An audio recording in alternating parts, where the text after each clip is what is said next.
PSA, 6 inches. Ma! Oo, Sobrang sarap na nun. international na yan. Diba? True. Kaya marami kasi ako naririnig na, kunyari, lo 6 inches lang, tanga pag yan sinubo mo, ganun kate. Talaga. Talaga.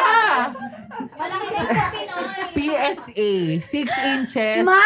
Oo, Sobrang sarap na nun. international na yan. Diba? True. Kaya yung boyfriend yun, hanggang 6 inches yung max. Kung ibig sabihin, pangarap siya ng mga kemerut na masubo. Pero ang mga 4 to 5 inches, yun ang perfect yun. Perfect. Tamang-tama, me. Ganon. Oo. As in, wala ka nang hihilingin pa.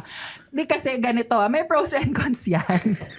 May pros and cons. Wait lang, pwede mabagal lang? Pinaprocess ko nang Sorry. inuuya ako ang bawat salitang namumutawi sa iyong Hindi bibig. kasi gina-justify ko siya. Okay. Gina-justify ko Boyfriend siya. siya. Oo, boyfriend Okay. siya. So, mga 5 inches max siya. Ginanon ko na yon. Paano mo ba yon? Yun, di ba? Di ba? To. Tapos kasi kapag yung normal lang, may onti pa yan sa dulo. So pag ginanon mo pa, yun, 5 na. Oh my God. Ganon.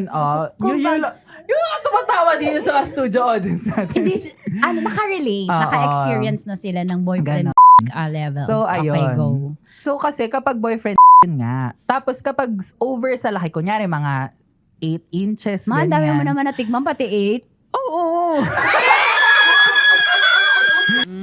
Sarap manood ng radyo, no? Ginawa mo na talagang bisyo ang panonood sa amin, no? Umabot ka na rito eh. Huy!